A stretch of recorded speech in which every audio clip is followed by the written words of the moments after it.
Was that Hot Girl Summer? Or is that something different?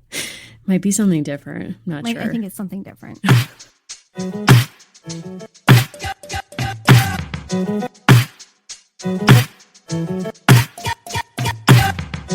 Welcome to American Girls, the podcast. This is the show where we're reliving the American Girl series book by book. I'm Mary. I'm still Allison. Wow. Thank you for being here, Allison. Thank you for joining me for what feels like it will be a traumatic conversation.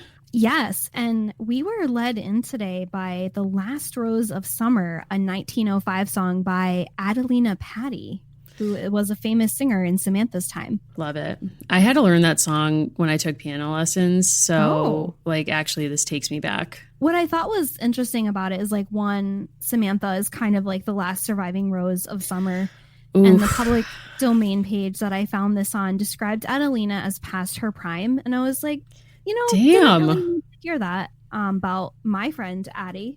No, I mean, I feel like I need to visit her Wikipedia page and make sure that it's scrubbed clean of any reference to her being past her prime. I mean, is Addie Patty unfortunate? Yeah, but it seems like she went by Adelina, so it's not my place to say. And I mean, we weren't in the times. Maybe that was a really cool nickname. So true. I don't know. So true. Who can say? How are you? How are things? I'm doing great. I mean, we're both kind of on a Perry Mason high. I mean, high, low. I'm not really sure what the appropriate way to describe that is, but yeah, it's a dark show. I'm nodding my head vigorously. Yeah. I thought it was going to be contained episode by episode, but instead Perry Mason is solving larger crimes. No one is indicting Herbert Hoover on this show, which is kind of a relief for me. That's no, not that. Wrong take. Yes. Wrong take. I know. But it's about crime solving in the 1930s. And what I'm finding, and what I think our listeners would find really interesting, is there is a representation of a kind of Father Coughlin type figure who's a woman preacher, and you kind of can't tell if she's scamming, if she's for real, what she believes, and she's kind of caught up and maybe complicit in a Lindbergh baby-esque crime. So if that sentence made any sense to you, I think you'd like this show. The minute I saw that woman and her revival style service, and also her really weird vibes over this Lindbergh baby murder, where it's she's inserting herself into it, so clearly she must be involved. Again, I'm not that deep. I texted you and I was like, this is wild. Now, will I say that there are also, it's very violent. Anna will never see a frame of this show. There was a cut of a body in a dark room that had been shot in the head. And I was not prepared for that image. So I will just say, if that, I'm just putting that out there, that's part of it. It is definitely dark. It has elements of sort of noir fiction. There's some art deco if you like that. So if you just want to watch it with mute on and watch the house scenes, where I think they're winking at us specifically. I don't like to say that HBO execs listen to this show, but if they did, there's a scene with the charismatic preacher woman where she's on a boat, and if it's not ripped from this Samantha book, honestly, I guarantee that someone told Ms. Tripp about this, and she picked up a telephone, and she has her lawyer on speed dial, because she does. He's her top star contact. There is a scene where this woman has a vision on a boat, and it's fake peril. They're inside, unlike Samantha's trauma revisiting real peril. It's shocking. It was so shocking watching that, and even though you kind of know as a viewer that it's sort of fake, it's after I watched that and then I read this book, and I was like, the connection is there. And at the whole time I was like, this episode should be called Row, Row, Row Your Boat Gently While I Scream, because it's this is the most traumatic rowboat ride I've ever been a party to. But also, not unlike Perry Mason, who served in World War I, thank you for your service. He has traumatic flashbacks to the battlefield throughout this show. And I'm not really sure what's going on with that yet. But it's connected. It's sort of explanatory of why he has such a negative view on life. It's those PTSD flashbacks, if I may, are totally also in keeping with this book. Yes, I agree. There are these passing references to kind of what's Perry Mason's deal. And part of it is he has a dishonorable discharge. And I won't give away why that is, because I think that's actually like an important revelation in the show.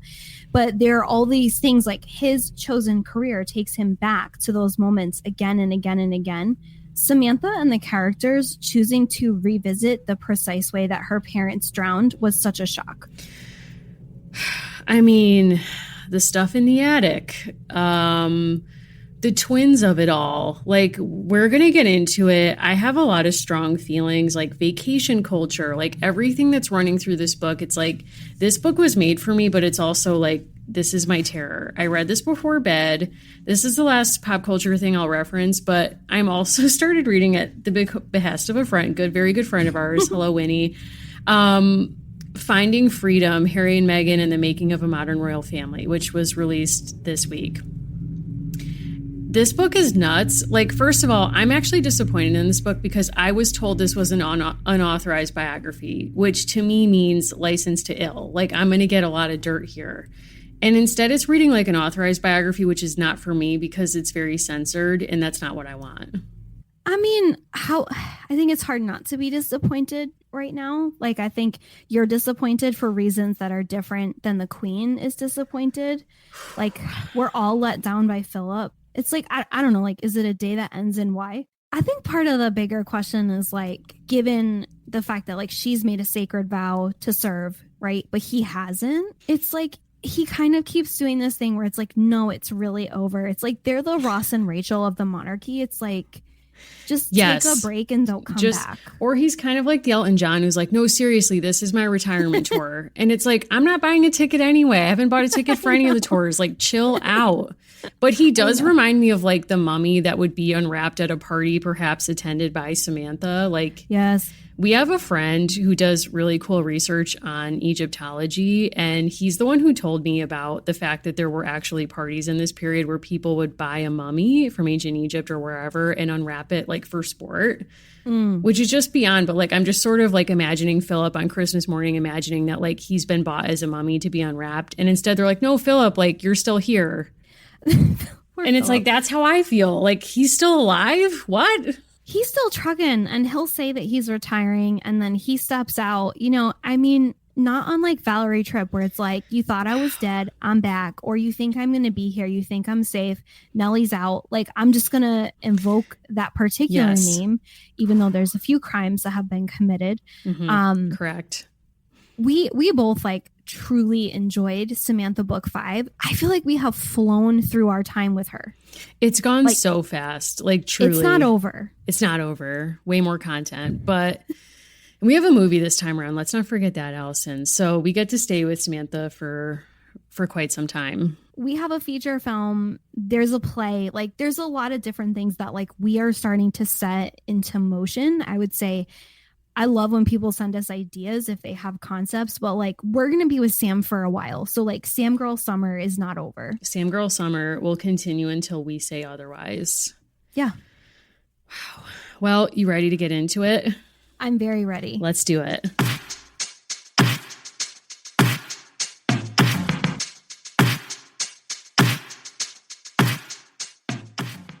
This episode is brought to you by Podcorn. Podcorn is a marketplace connecting podcasters to advertisers for native podcast sponsorships. What does that actually mean? Well, for our purposes, it means that we don't have to run ads on our show for products and services we don't believe in.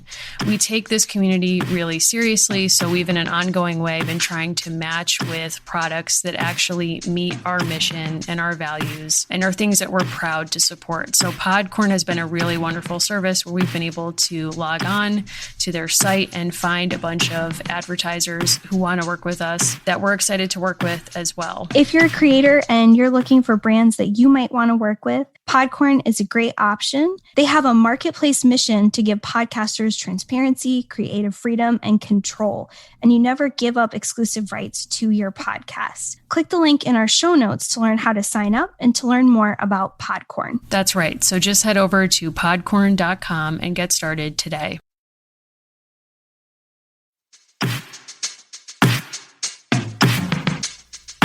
So at the risk of being tedious, because I did do this another time. No, I think it's important though. Scholastic and other publishers have different summaries on their websites for this book. Okay. Right? And part of why I think this is significant is different versions, like different publication, little like snapshots of this book. Some of them always feature Nellie, like they repeat some of the same language. And I just want to share like the difference between these like very different summaries. One of them starts with like the language we've heard before, which is that she's a bright Victorian beauty. Her world is filled with frills and finery, parties and play. But Samantha sees that times are not good for everybody. That's why she tries to make a difference in the life of her friend Nellie, a servant girl whose world is nothing like Samantha's. Samantha and her friends set off on a secret summertime exploration that lands them in the middle of a dangerous storm. Here's what I don't like about this. We learn two things. There's a perilous outing, and Samantha's friend that she's like totally devoted to is Nellie. Is Nellie on this outing? Yes or no? No. No. Here's another summary. This one's even shorter, but I like I like its, you know, how concise it is. While spending the summer at Grand Mary's home on Goose Lake, who knew it was the whole summer, Samantha and the twins, Agnes and Agatha, decide to visit the island where Samantha's parents drowned during a storm. Oh my God. And like, if I said that, like I work for the ID network, yeah, because this is basically a true crime. It is. Like, imagine rolling into Pleasant's office and reading that description as your pitch. You're like, don't worry, got book, whatever this is, book 5, ready to go. Here it is. She's going to revisit the scene of her parents' death. And you are saying that, and it's very literal. Like this book is like actual, like a ritual recreation of her parents' death, which Grand Mary very obviously has not dealt with at all. No. Oh my God, no. Like they don't have Freud, but they don't need Freud. Like all the stuff from Samantha's parents has been stashed away in an attic, like not to be unearthed or like taken out of the archives. So they have all of Samantha's parents' things, and particularly her mother Lydia's things, up in the attic, stashed away just like Lydia the doll was before she was given away to Nellie, fake friend.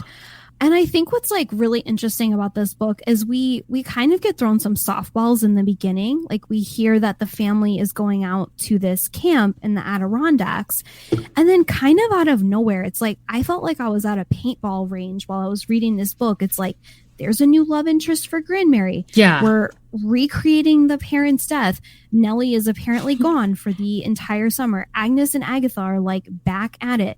No one is keeping eyes on guarding Cornelia this early in their marriage. It's like, that's a huge question mark. But like truly the introduction of a new love interest for Grandma in book 5, I was like, Valerie, slow down. What in the world was she thinking? Like, where was her head at with this?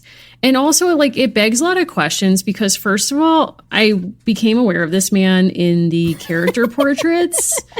Admiral Archibald Bemis. Love that name. A jolly Englishman who visits Grand Mary every summer. So immediately I'm like, wait a second, who the hell is this? And then he gets introduced and it's like, oh, don't worry about him. He's just visiting Grand Mary every summer. And then it's like, oh, he was grandfather's best friend. And then it's like, oh, wait, sorry. He actually proposes to Grand Mary every summer. It's like, I'm sorry, what? Like, I don't want to go here, but it's like, isn't there a Boer War you should be fighting, Admiral Venus? Like, oh my God. Yeah. Yeah. So I want to talk us through very quickly because I think it will like explain some things. I rely on the American Girl fan sites that give me like rich details to make sure my, fact checking is right. Okay, great. There are so many new locations in this story. Like for book 2, it was like, all you need to know is she goes to school and she has an attic. Here's what we have to take in book 5. Piney Point, Grand Mary's summer vacation home. Cause one is not enough. Sure. The boathouse. That's where Archibald Bemis has to live. Don't love that for him. No. The cabin house. Then we have Rose Cottage and the 2 other kind of settings. Like we have so much to take in. There's Woodtick Inn, which is where Samantha, Agnes, and Ag are all relegated to. Yep. Situated on Goose Lake and Teardrop Island. It's like, I didn't major in geography to like take on this podcast. It's so much. And it's also kind of weird to me, like in laying out the constellation of this camp, which like, I guess makes sense. Like that they have all these like different cabins or whatever. Like I am not rich. I do not come from like camp culture. And I'm also not someone who enjoys camping in any variety. So like, that's just where I'm at with this. So I was already like, this is not like a luxury vacation to me. Like I would not probably enjoy this. But Grand Mary's so controlling. The fact that she's willing to let these 3 8-year-old or 9-year-old girls be alone in this like one room cabin. Yeah. To me, doesn't feel like it's on brand. It doesn't. And I think there's something to be said for like, you know, again, we're reading this as adults. It's like, I will never get over the lack of transparency as far as like where family money comes from. Yes. And folks have told us that we will learn Guard's profession. I am letting that happen in like the time of the universe. So I refuse to Google that. Fair. This family's Adirondacks home is like absolutely on brand for the time, like absolutely fits perfectly with like the culture that they come from, with like the world that they are about. I think what's kind of like interesting and odd is like they are actually their own camp because they have Cabin House, Rose Cottage, Woodtick Inn, as well as the Admiral's Quarters. And it's like, this is like a very extensive setup for a place that has never been mentioned before, which is fine because she's a child. But truly, I was like, Woodtick Inn, like I needed a trigger warning about Lyme. Like, yeah, forget I mean, drowning. I was like, Val, it's like Val, this whole book is so Freudian because it's like what this book is actually inviting you to do is really confront your own deepest fears and watch characters put themselves in a situation to either revisit past traumas or like pursue past traumas that may be mixed with desires, which is all very Freudian. So like we have to watch Admiral Archibald Bemis come to maybe the love of his life. I don't know what the past held. Like maybe he's always been in love with Grand Mary and he's was waiting for grandfather to kick it so he can move in there, but she can't accept him because she's still mourning and loves the grandfather, but he keeps putting himself through this agony of being with her every summer because the only greater agony is not to be with her. So it's like there's that piece. We'll get into revisiting the site of your parents' death, but also Woodtick Inn or whatever that's called. It's like, I'm sorry, as a reader, you're forcing me to think about Lyme disease. And in the past 10 years, like celebrity culture has embraced like the panic over Lyme disease in such a way that it feels like exponentially like louder to me. Yeah. I mean, you're talking about the Hadid. Yeah, I'm talking about the Hadids. I'm talking about Kathleen Hanna. If you've not seen The Punk Singer, the documentary about the lead singer of Bikini Kill, classic Riot Girl band, this documentary is totally bananas. And by that, I mean, I absolutely love it. I wish I owned it. I don't. But Act 3 is entirely about her Lyme's disease diagnosis. It's wild. Can't do it. You should not watch it because it will be like you can't get it out of your head. Also, she arbitrarily was like, there will be no men as talking heads in a film about my life except my husband. So like, do you want to know some like leads that I have on Grand Mary? Yeah, let me hear it. So again, I'm like kind of lurking around these different fan sites. We learned that Grand Mary has beautiful penmanship. I like that. I like to know that there's like some like quality standards here. Sure. Here's what's like further haunting to me. She was once married and later widowed. How? We don't know. Her first husband, William, is a topic in The Cry of the Loon. Samantha finds the story of their courtship romantic. They met in 1865, a month before William went to England and wrote letters every week for a full year. They were engaged upon his return. So, timeline. He goes to England. Presumably that's where he meets Archibald. Like, also, who's traveling at the end of the Civil War? Yeah, this like, doesn't make sense. I think there's a lot of blood money that we're not Well, and it's about. like, why is he mixing with the Royal Navy? Like, what's up? Are you an arms dealer? What are you doing? Do you honestly believe he earned that title? Archibald? How dare you speak about Archibald? Allison, he's already heartbroken, okay?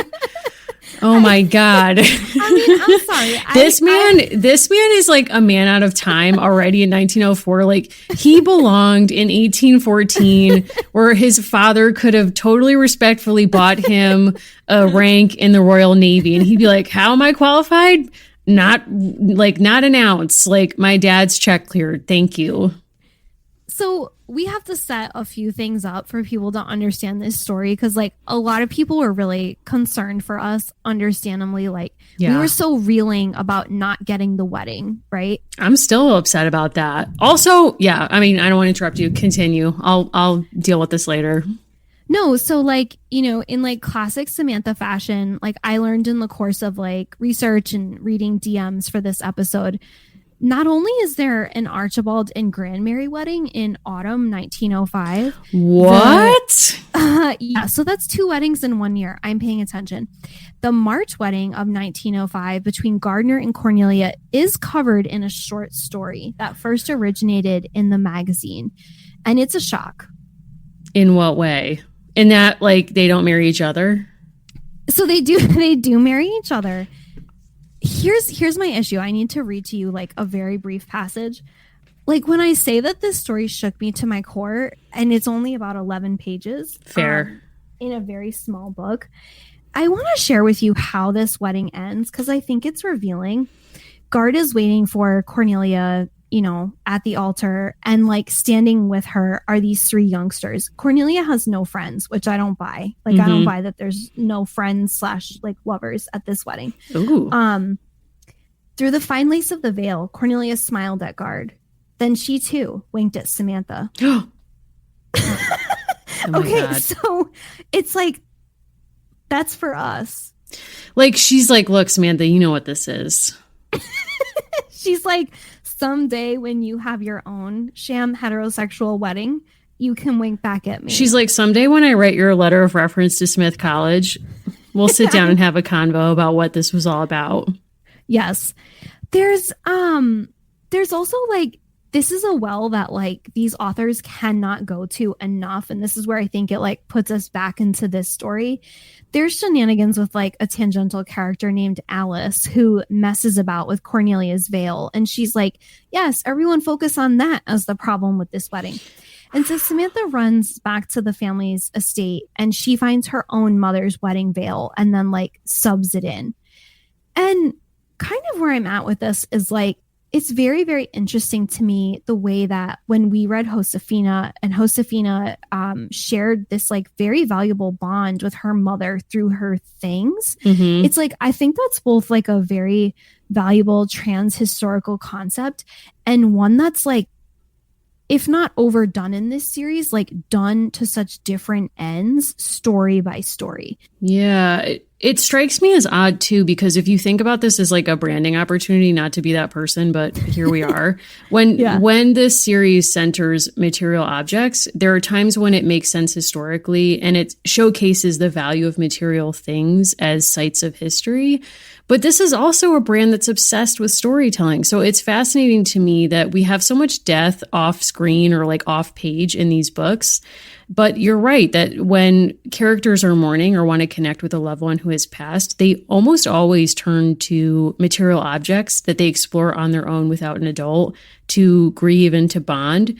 And the reliance never seems to pivot the other way to say, I actually want to grieve or explore my grief using storytelling, like to explore the memory of a loved one with, say, like Grandmary or someone else. Like there's no scene yet of Samantha going to Grandmary saying, like, can you tell me a story about my parents? Yes. No, my thought was genuinely like, there's not a world in which Cornelia would not be like tied to spiritualism, I feel. Mm-hmm. Yeah. And it strikes me as odd because I think it would be a both and. Like, I think so many people talk about the Victorian period and this kind of period after the Civil War as being a generation that was so familiar with death and would have been kind of obsessed with it in a way, in a both kind of narrative way and material culture way. And one kind of becomes a gateway drug for the other. Like you could imagine that maybe Grandmary is wearing, you know, a lock of grandfather's hair and a locket or something and uses that as a way to kind of talk about him or the photos that might be in the house. or, you know, anything that is part of this material culture of grief and grieving. And yet it's not been in the decoration of the house, the main house that we've heard, that I can recall. So it seems like a misread to be like, oh, people were repressed back then. Like, we'll just make that assumption, when in fact, like, in many ways, people were more comfortable and adept at speaking about death than people are now. Like, if you read The Republic of Suffering, like this idea of the good death and planning your death and how you would want your deathbed scene to kind of play out was commonplace and spoken of without, you know, shame or awkwardness. And now, like, that's not something that people are necessarily as comfortable with. Well, and to your point, if they died in 1900 when Samantha was 5 years old, there is a very good chance, given her social class, that she could have spent really up until the time she was like 7 mourning them, and, you know, in a very formal and ritualized way. And it does make you wonder if there was like an intensive period when she was like 5 and 6 years old, where she and Grandmary and other family members were like deeply in mourning. I'm sure Guard rode that for a while to avoid dating. Yeah. Oh, yeah. He made that kind of work for him. This, you know, so the particular way in which they die, and I know we haven't talked like as much about like what actually goes on in this, but like in a lot of ways, there's replays of the previous book where the twins encourage and engage in hijinks. And they really push Samantha to both like explore her mother's and her father's objects, and then to see this like visual of them enjoying time on this small island. And that's what pushes them to actually like take this trip. But it got me thinking about like how common or not drowning was in that time period, and like if this was based on a real person, and really the extent to which like drowning just for the sake of like there not being widespread swimming education would have been pretty common in her world. Yeah, that's a really good point. I guess I hadn't thought about that, but and also just like the trauma of that, that you're not sort of, you have no warning. It's not like an illness. No. You know, and it's also an interesting circumstance too, because sort of the conceit of this book is that Samantha's with the twins, who it's like, I don't even want to talk about them. I think they're a bad influence. I'm just going to say that they're a bad influence. And so they bring up this island and are like, oh, like Teardrop Island in the distance, we should go there. And Samantha basically like freaks out and is like, no, I will never go there. It's dangerous. And that's when we learn that that's where her parents died. Like, we're returning from Teardrop Island. But they go up into the attic, and that's where they stumble upon some of her parents' things, which I found was really interesting, that they're not in the attic of the main home, like the main residence. Like, they're weirdly in the attic of the summer camp. And it just felt like very strange to me that, so in the sketchbook, she finds a sketchbook that's very meaningful because it shows her with her parents, which you have to imagine, like, that actually was sort of emotional, because she's probably tried to imagine herself in a scene with her parents in her own imagination. And here it's like her mother, who she has really no memory of, has literally rendered these perfect scenes for her. And it kind of opens up her grieving and her desire to know them. And so that's why she agrees to go to this island. But it's kind of like she's in a lot of those images. So in other words, like when they were going to Teardrop Island, she went with them. So why wasn't she with them on the day in question?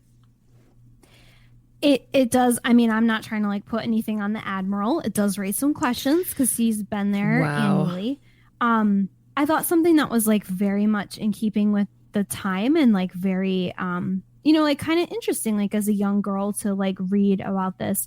Agnes makes the comment that Lydia was a very good artist. And so they're all kind of like looking around at what's effectively her nature journal. And they see, quote, tiny perfect drawings, birds and squirrels, trees and butterflies. There were larger watercolor paintings too. The colors were soft and shimmery, as if they came through the mist of a rainbow. And something I really liked about this section of the book is like Samantha is discovering her mother as a person and an artist. And it's like, you know, it's still written for children. So it's like they're hitting you over the head with the fact that it's Teardrop Island. It's like, yeah, subtle. Like there's a waterfall of joy. It's called Teardrop Island. And they're wearing these kind of like big floppy hats. And like, that was like a really like, it's a scene that went from being very playful and light and like they're rummaging through adults' things to like very intense in this kind of moment of like Samantha has tried painting with Agnes and Agatha, and like it's kind of a disaster, right? Like there's not a ton of natural talent. Well, you get the feeling that this isn't something that they do often, which is kind of interesting because it's like painting and artistic skill could theoretically be something that would be cultivated by a woman, a girl of Samantha's class, as like kind of like a finishing school skill. Like this is something that could make her, admirable or interesting. And it was an acceptable talent or interest by a woman in society. If not, but not as a profession, obviously. So it's interesting that like her mother pursued that and was sort of a naturalist, like painting and drawing things that she witnessed in nature. And yet Samantha's interactions with art and with nature seems to be like experiential. Like she seems to connect to the experience of putting paint on a canvas and reflecting it, like the awkwardness of her proportions as a painter.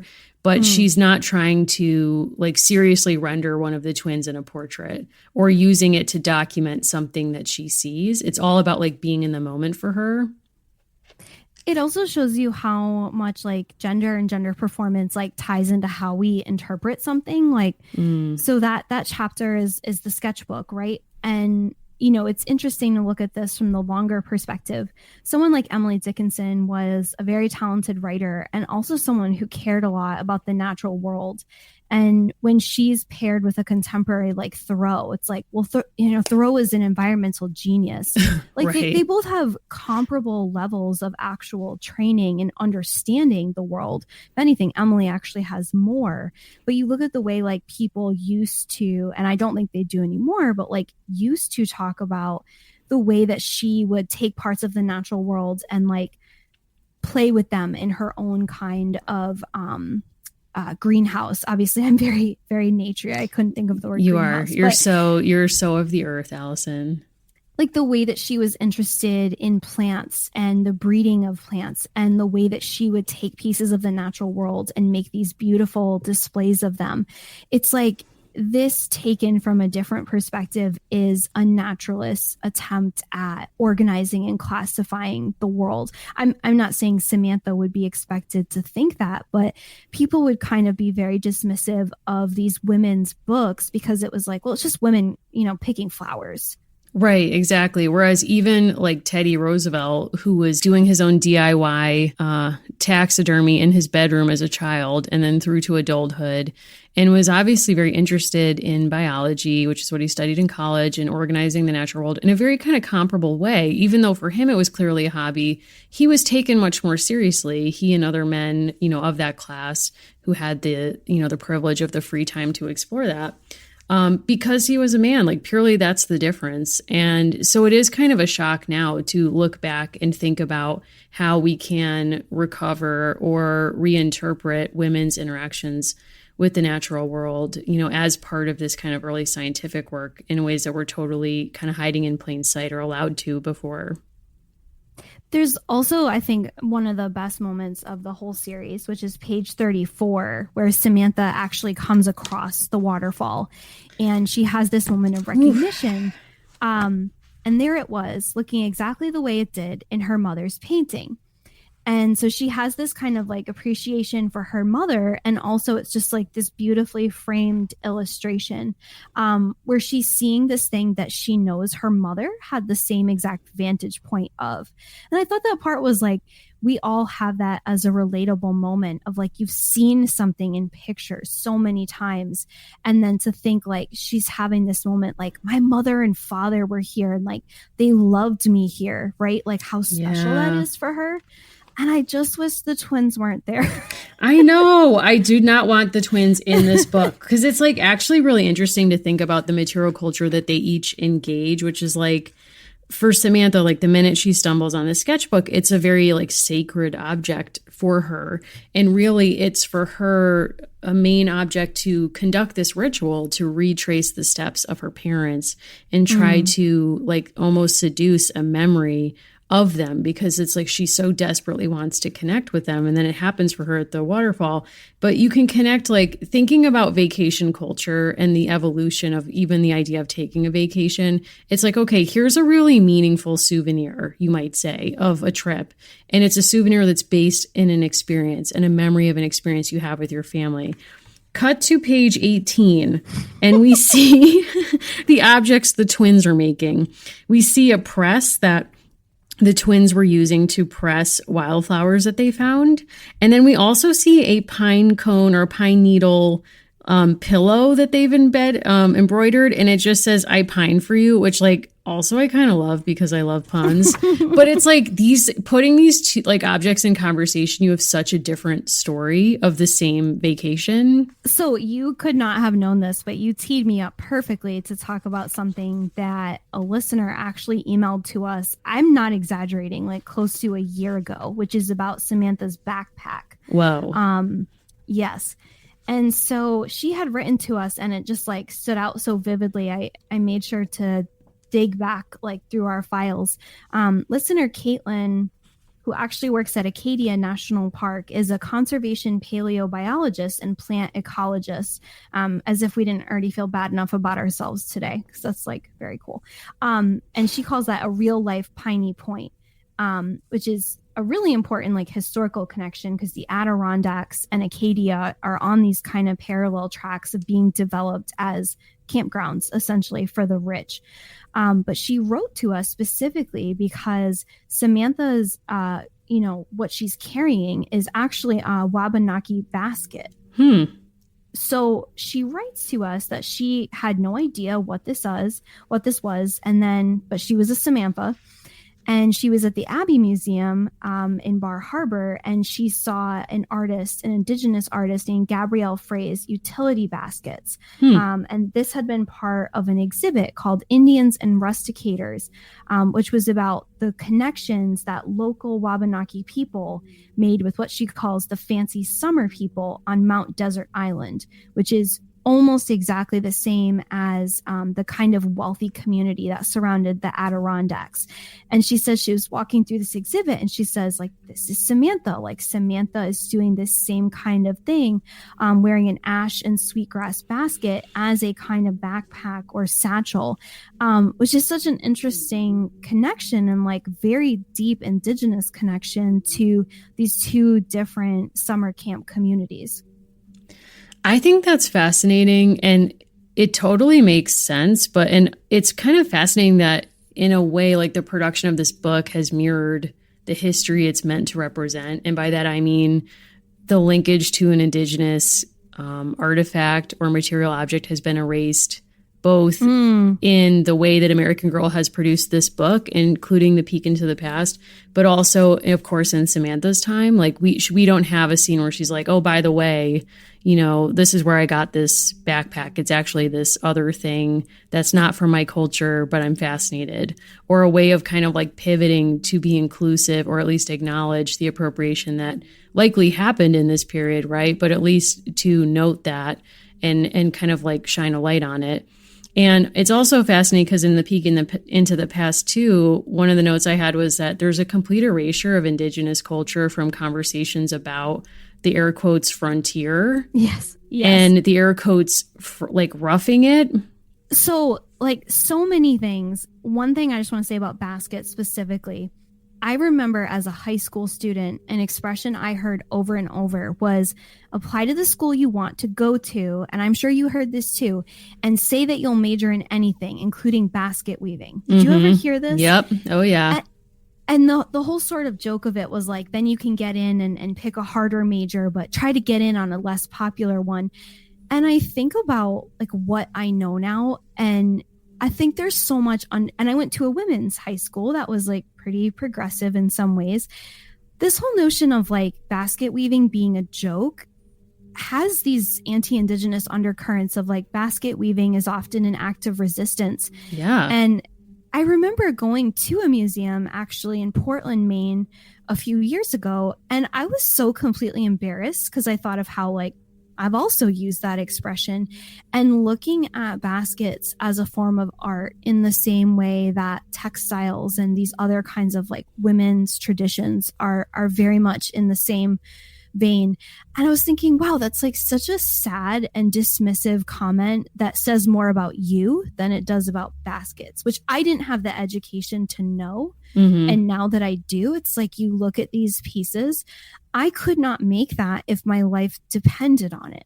Right. And so to kind of make this joke of it when actually it's this tremendously complicated art form, we so like live in the world that Samantha started to experience of like, there's a fixation on guard and the car and the telephone, but the craftsmanship of something like that basket warrants nothing.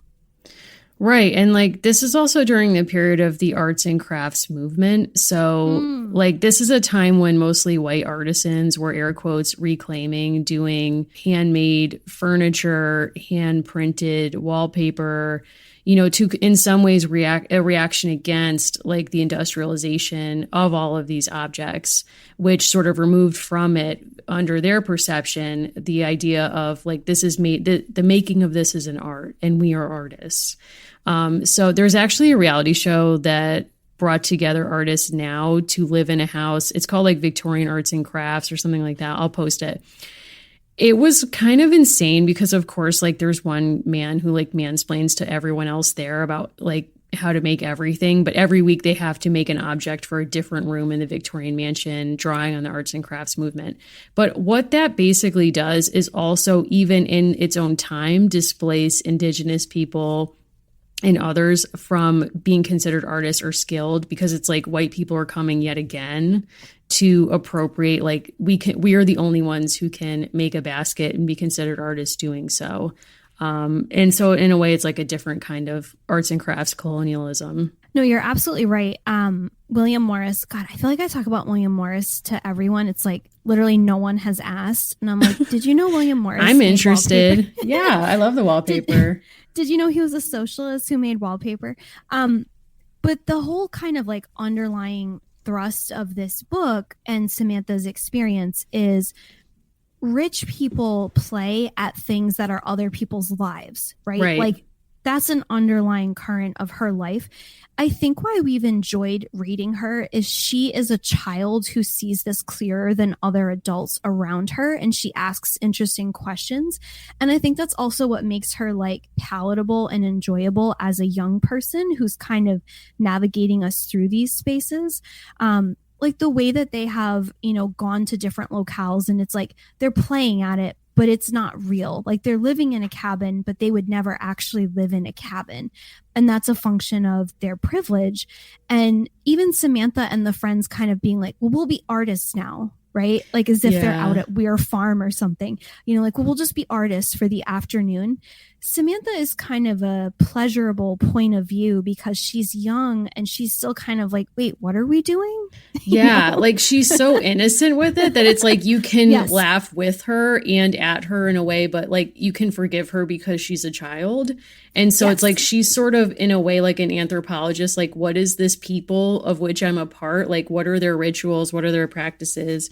And it lets us kind of as historians do that with her and also have a state of wonder and sometimes disgust and sometimes like giant question marks like in the air, like what is happening? Who are these people? But there's a lot of it that does resonate. Like when I was reading this book, part of what I was thinking about was there was a New York Times story a couple weeks ago about these air quotes poor New Yorkers who had to, and Allison, I just want to like trigger warning. This is really sad.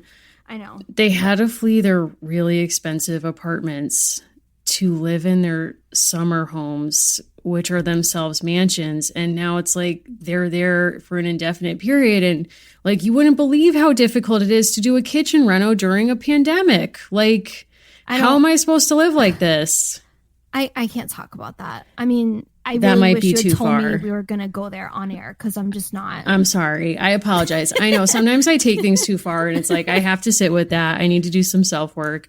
But, you know, it's just hard. I wish we had solved that historical problem of, you know, income inequality that's affecting the wealthy this way. Like, that's really hard. But we live in the world, I think, like, we were critical of the peek into the past segments because like we were socialized and educated to kind of think in the way that those sections are written, because our teachers were also of a similar kind of training and often thinking, which is rich is the default, everything else is a sad exception. Right. And the way that leisure and the leisured class are written about in the back of this book, you know, much like kind of the thing of like, oh, well, you know, people went to academies and people learned this kind of training. Wrong. That's like a 1% type thing. This experience, you know, part of what changes in Samantha's lifetime, this is 1910. Within 6 years, the National Park Service will be formally created. And part of the notion is like, well, more people should get to have this kind of experience in air quotes nature. What's left out of both this book and then I have the Samantha's World book is the extent to which like that process happens by displacing mostly poorer people. And then obviously the huge category of indigenous people where like we actually live here. Like right. This isn't an experience for us. Like we actually like this is our life here. I want to read to you what the Samantha's World book says. And actually like this book, we'll need to do a whole segment on this when we wrap up Samantha. Every page of this book is more shocking. Like you're partway through and it's like, did you know they had Coney Island? And then there's a page on the Triangle Shirtwaist Fire. And I'm oh my like, God. Like, I guess whoa. no one felt hemmed in to focus on a period. It's like we didn't start the fire approach or nothing at all. So there is a segment on page 54 of that book called Saving Nature. And I'm looking at these words and I went, oh boy, reformers worked to save nature. By 1904, railroads crisscrossed the country. Mining and logging camps spread into the western United States. The wilderness was disappearing, and reformers like John Muir wanted to save it. He worked to preserve the Grand Canyon and to save California's redwoods. These trees are kings of the forest, he said. Any fool can destroy trees. They cannot run away. And I read this like, okay. And there's been a big reckoning lately about John Muir. I don't know if you've heard about that. Please tell me more. So there's been like a lot of distancing from organizations like the Sierra Club and like really trying to reckon with the fact that Muir's environmental impulses were also very much tied to eugenics, like, right? Mm-hmm. In the same way that, you know, Margaret Sanger also had a deep interest in eugenics. Like their progressive capital P projects were about social improvement. Mm-hmm. And to a large degree, they believed that included people in ways that were very harmful to their contemporaries. And I read that and I think like, you know, the point of us bringing that up is not to say like that paragraph was poorly written, but to say it's why there are so many people for whom these quote wide open spaces and wilderness are so unwelcoming, because it was built on the backs of like their ancestors being displaced and told they didn't use it correctly. Yeah, exactly. First of all, points to you for working the chicks reference into that. But also it's like, you know, I have a lot of questions about that, but I'll leave that for another day. Like he's the big mistake. Yeah. Like that song, people don't know this. People don't know. They actually were really tapping into something. I feel like that song is actually about Teddy Roosevelt, and I don't have a lot of time to get into it, but I think it's about his time in the Badlands, and it's actually a critique. So I'm just saying, like, please go re-listen to that song and sit with the lyrics. What I do want to say is, like, in this, like, I'm sorry, am I wrong? No. Like, very brief shout out to my parents who, like, you know, made me who I am, put me in a van as a 13-year-old, and we drove through a lot of the Badlands. And I was like, the answer's in the question. Like, it's bad. And it's stunningly beautiful, but inhospitable to many forms of life. And I look back at that now and I'm horrified, like, how ungrateful I was. But anyway, I think you should go listen to Badlands by Bruce Springsteen, because, you know, especially if this involves your parents and that relationship, it's like that's really where Bruce is like that's where he lives. Like that's his headspace. But I think a lot of what you're saying about the fact that nature isn't natural is really also important to think about in terms of like the binary thinking that was driving like both the conservation movement, but also the movement by people like Grand Mary to build like a camp, air quotes camp, that's actually like really a site of privilege.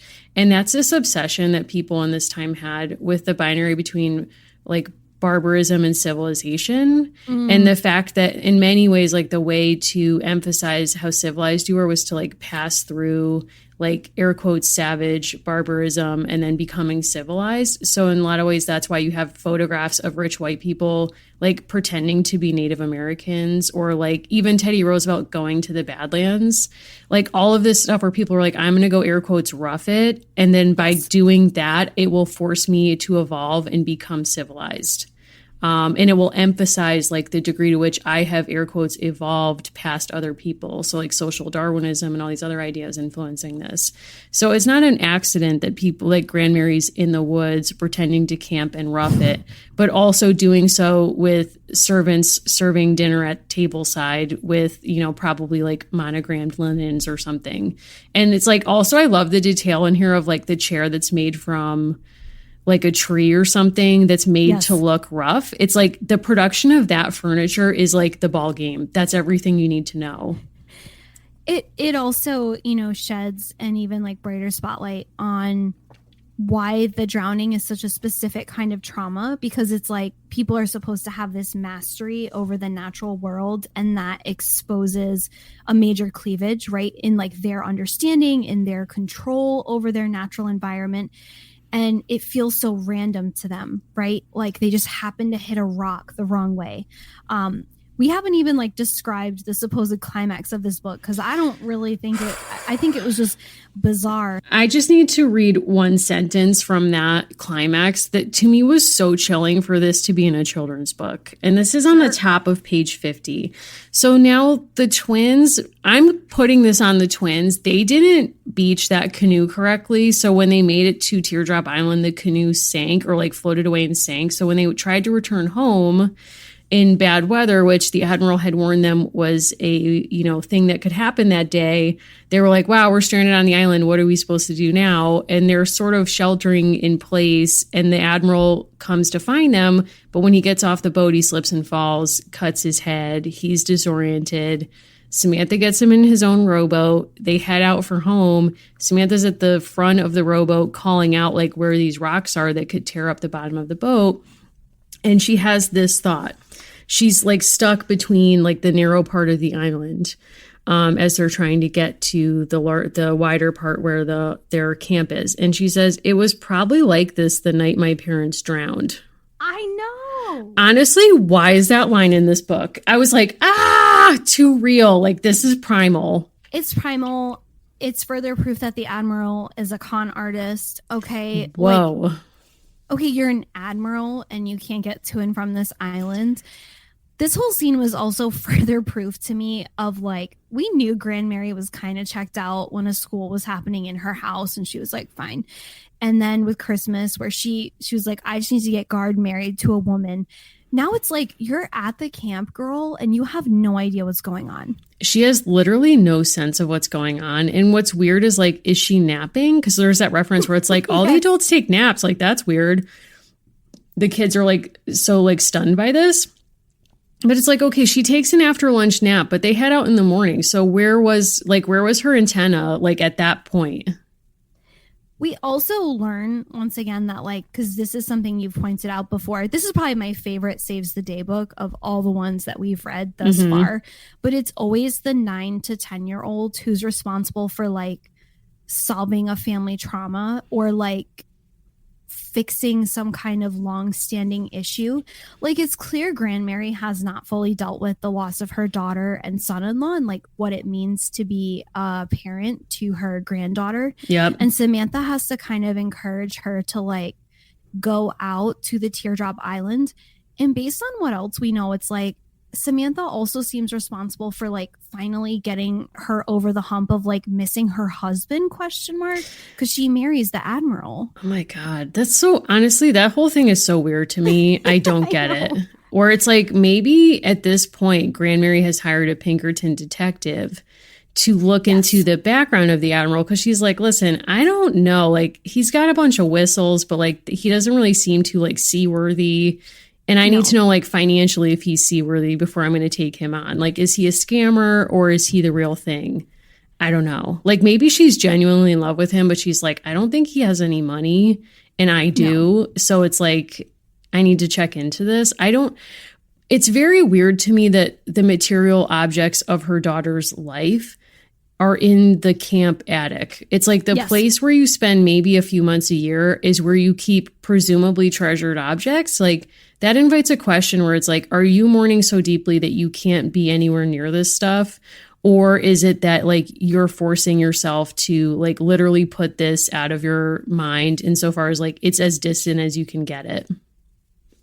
I think that's what it is. And I think it's also hinting at like, you know, given this family's tremendous wealth, right, to some degree, it's like there's Guard living in the city, there's the family in Mount Bedford, there's this Adirondack style camp. It's like, where are they going to go next? Like, I think if Val had her share, this would be an 18-book series, and it's like we'd be everywhere by the end of this. Oh yeah, we'd be going on like the continental tour with them. Like, we would be here, there, and everywhere. I was so nervous, I do have to say, about Samantha choosing to take the sketchbook with her.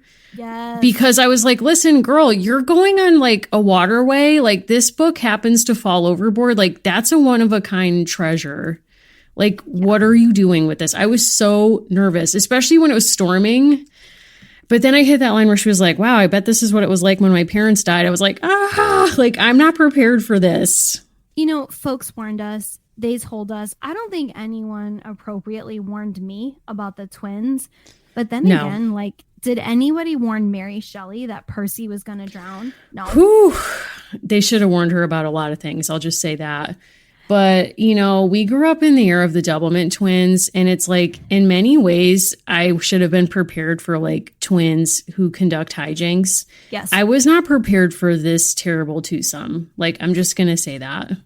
No, and someone pointed out that we missed the very obvious like Lohan connection. Like, of course, Lindsay Lohan and the Parent Trap, you know, redheaded twins. And I was like, listen, I can't atone for that. I'm sorry. Well, actually, like, I'm dealing with my own trauma about that because like Natasha has passed, you know, in your sense of production of that film. So it's like, I can't revisit that content because I'm like, I repressed that. Like, I'm not ready to talk about it. But it's also like, where are the twins' parents and where is Cornelia? Cornelia had said literally one line of dialogue in this entire book. Valerie will never let you get too attached. But it's like, we just had a high of like Cornelia converted perhaps like the most anti-suffrage woman in the state of New York, like with one speech. And then it's like, guess what? I gave you a podium in Central Park in this book. I'm going to totally rob you of speech in book 5 just because I feel like it. Thanks. Now, I want to talk about one more kind of fine point, because I think with Cornelia, we've gotten a lot of like fashion. There's a line in The Peek into the Past that, quote, people dressed up even when relaxing outdoors, which is also very much a thing based on class. Given our current like status with climate change, I feel like something that is never said enough, and this is not just me being anti-pants, like people were wearing a lot of clothes also because it was hot and they needed to cover their skin. Okay. So is this like you just coming out against pants? Like, where's this, you know, where are you at with this?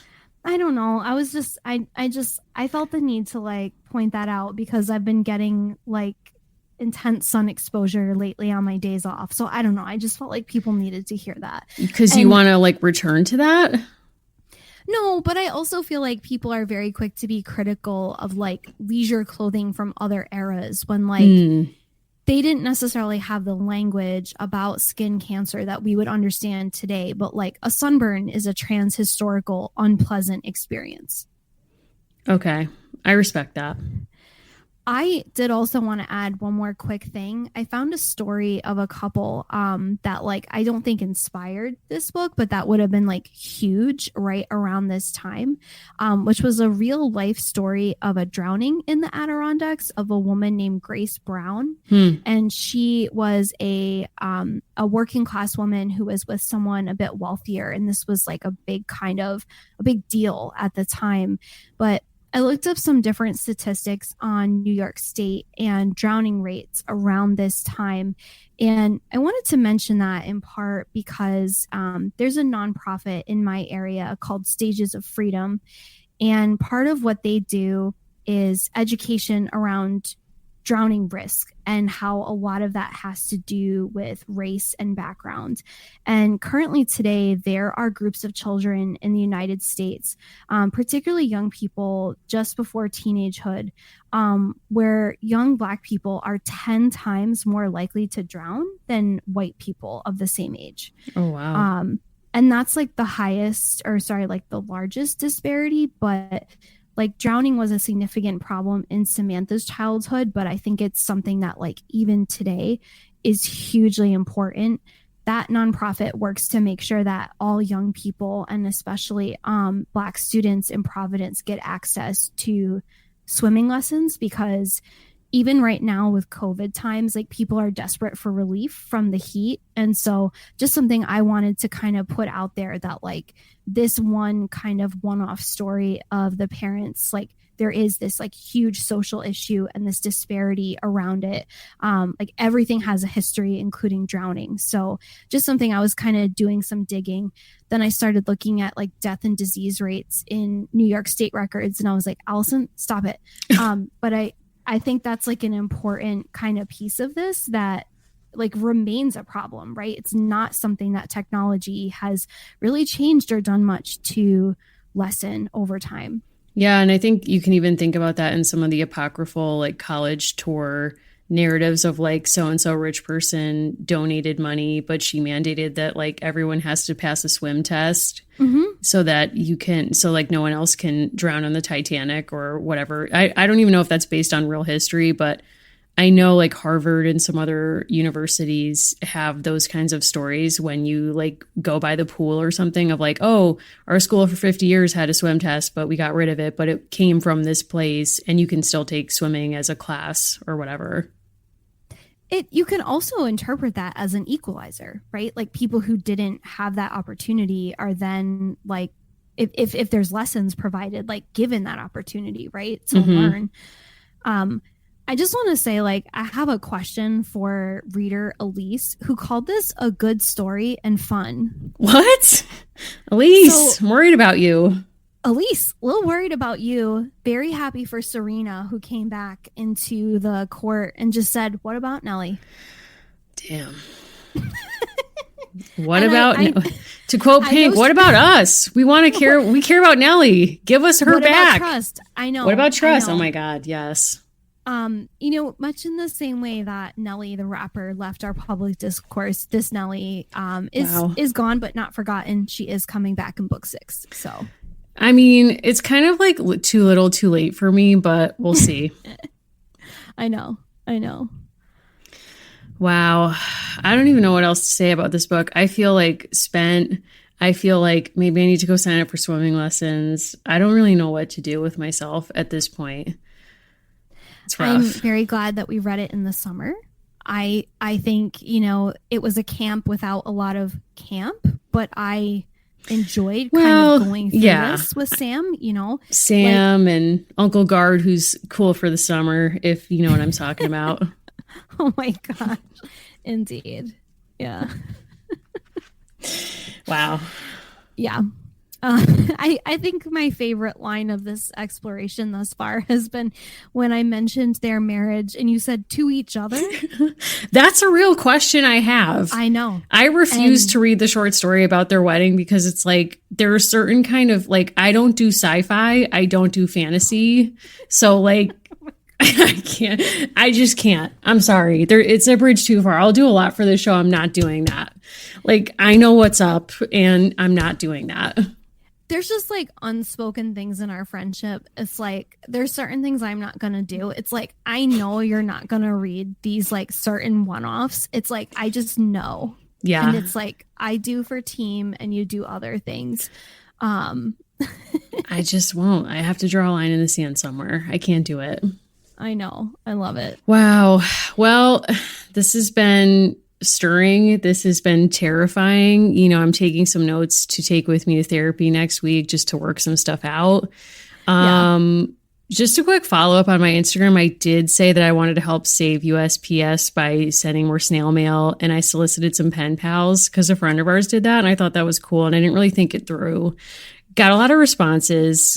Gonna get into it. I have to get a P.O. box because I'm gonna keep giving USPS as much money as humanly possible, it seems. So like to anyone who has contacted me about that, like I will be in touch with you. I just need to set up some infrastructure. Thank you. That was the most Leo request of all time. What do you mean? Like, to me, but also I need to. Well, it was like, it was a sincere ask. Like I didn't really think anyone would respond, but I was like, oh, that seems like a nice thing to do for the postal service. And then like, I didn't really think it through. I'll just say that. So, and it's like, I cannot give out my home address because also like, hopefully I'm moving. So it's like, there's a lot of complicated pieces happening. So, you know, I'm working it out. Like, you know, details are not always my strong suit. So I have to put some stuff in order. Like some days you're the Agnes of your own life. You know what I mean? Like how dare you? What do you mean? Like I accept Agatha Christie, like solving my own mystery, but Agatha the twin? You know what it is? I think like part of why we're both like totally put off and just like accepting their toxic energy this summer is it's like other things happening in the world are so much worse and they're so cartoonish. So yeah, it's like a caricature or it's just something that's so insane I can lose myself in it. It sort of does for me what Murder, She Wrote does, where it's like, this is insane and I can just like escape into this headspace. But also I do really want a pillow that says I pine for you. Like that's where I'm at right now. Listen, I think we can make that happen. Maybe in the merch store. We'll see. I'll work it out. Maybe. I like. In tribute to Uncle Guard. Like, I don't know who he pines for, but I'm rooting for him. Also, I have a bunch of it saved. Never stop sending us weird car art with Guard. Oh my God. And I save it. So thank you. Maybe I'll make that into a zine of some kind. That would be fun. Yeah. Oh my God. Yeah. If you have any more Uncle Guard car art, please send it to Allison. Also, any of you who have sent pictures of your Saturns or your former Saturns, like, thank you. Appreciate that. I'm not engaging that. I did get some messages this week about that, so I'm just acknowledging that. You know, yes. R.I.P. And we have a film. We're very excited about that. We have lots of ideas for like Samantha extras. Please reach out to us if there's anything that you're interested in, because we always love to kind of engage with like fan remixes. So thinking about different ways to like take Samantha into the present, which may also include a syllabus. And thank you so much again to Elizabeth, who's interning with us. She's working on getting all of our transcripts up to date, which is hugely important to us. So big time. Thank you again. Thank you, Elizabeth. And also, Allison, do you want to announce what our August Patreon is going to be? I do. We are reading a book called Murder at Hull House. So it's like two of my favorite things melded together, Jane Addams and true crime. It's a fictional story about a murder at Hull House. The author like does this. She picks like hot historical women and just places a murder in their timeline. So that will be our Patreon. I respect the hell out of that. Can't wait. And we'll see. That might be our retirement plan. We'll see. We might just start doing that. Yes. And maybe we'll do another watch along. We'll see. We'll figure some stuff out. But we're very, very excited to do this Patreon. We're so appreciative of everyone who's coming with us on that journey. Those of you who have bought merchandise. The support of the show is truly stunning to me. And it's such a crazy time in the world that to have this kind of community is a really, just like really helpful thing in my life. So thank you. Yes. And the fact that you support us financially is huge. But honestly, like the other support that you also give us is really awesome. I know that podcasts are so big for me right now. There are ones that I save and are precious to me that I look forward to listening to. And so we're so grateful when you tell us that we have a small role in your life too. We appreciate it. So, Allison, where can people find you if they have, like, I don't know, pictures of their Saturns or Uncle Guard car art or anything else that feels very vital right now? So you can always reach me at Allison Horrocks on both Twitter and Instagram. I'm not very interesting to follow, but please do find me there. And what about you, Mary? Where can people find you? First of all, I'm not going to let you talk about yourself that way. Not okay. Not healthy. You're wonderful to follow and to know. So I don't know, like, what goes on my social media, but you can future pen pals if you're interested, or just, you know, like, want to connect. I'm on Instagram at Mimi Mahoney. I'm on Twitter at Mary Mahoney123. And Allison, do you want to, like, tell people how to follow the show, which, by the way, is amazing social media work? Thank you. We are American Girls Podcast on Instagram, and just casually will mention that we are less than 500 followers away from the 10,000 mark, which would let us do other things. So just saying. Cryptic. And you can follow us at A Girls Pod on Twitter. And we also love when you write to us or send us an email message. We are accessible there at americangirlspod@gmail.com. And thank you to Elizabeth and Anna for keeping our website up to date. Thank you. We'll see you next episode. Yay!